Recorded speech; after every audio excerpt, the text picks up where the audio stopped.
Hello everyone and welcome to Rodan Man's Reviews. So today we're going to take a look at the Star Wars Black Series Off-World Jawa. This figure is from the Mandalorian television series on Disney Plus. I don't know if any of you have gotten a chance to check that out yet.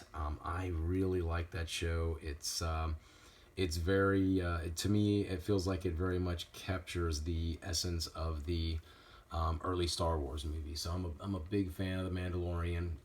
They've made these figures kind of hard to find, though. I've not been able to get a hold of The Mandalorian himself yet.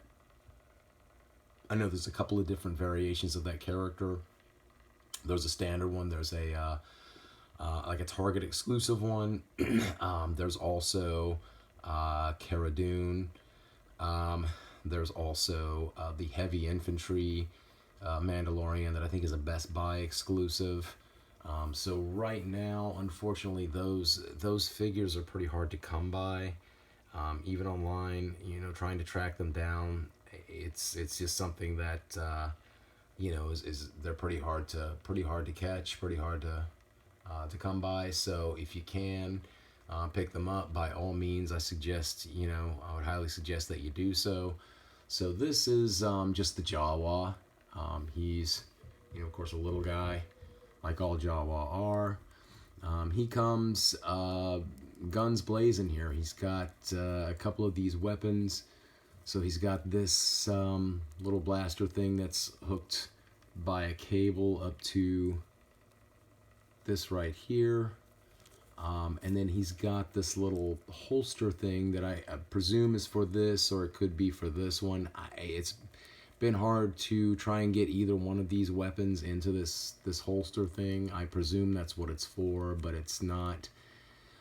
It ain't easy to get either one of those weapons in there. So I just put him, in both of his hands, and he just looks like a really tough guy with both of his blasters. This cloak, robe or what have you, is made out of cloth. The hood is not made out of cloth.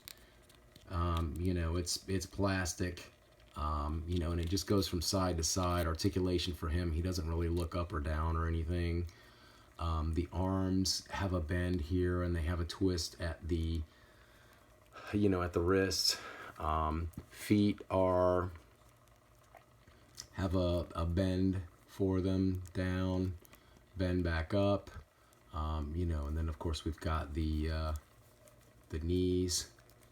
The joints are a little stiff on this guy, I think, because he's pretty new. But yeah, there we go. He's bending a little bit, but but overall, cool figure, cool representation of the Jawa. I can't complain.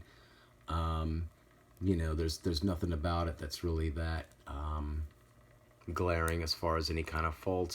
As I mentioned in the Vader video that I did of the 40th anniversary Vader, I do like it when companies are able to do a cloth version of the capes and what have you. Now his is a little, as you can see, it's kind of like frayed at the bottoms. Now I don't know if that was just how they made it, or if that was intentional, because the Jawa tend to live a pretty rugged life. I'm assuming that's probably what it is. They probably wanted to make it look not so neat like you would see with Vader or some of the other figures that are not living in a sand crawler every day of the year and walking out in the sun and dirt and all of that. So I'm assuming that's what they were going for when they put this robe together. But other than that, really cool figure overall of the off-world Jawa. Of course, on the Mandalorian show, there are some Jawa on that show as well. If you haven't had a chance to see the Mandalorian yet on Disney Plus, I highly recommend it. It's, if you're a fan of Star Wars, of course, if you're not a fan of Star Wars, you're not going to be watching this video in the first place. But if you're a fan of Star Wars and you haven't seen the Mandalorian yet, my whole family watches it. It's a great show. We really enjoy it. So yeah, Off-World Jawa. Definitely a thumbs up overall for this figure. As always, please like, please comment, please subscribe, and I will see you all next video.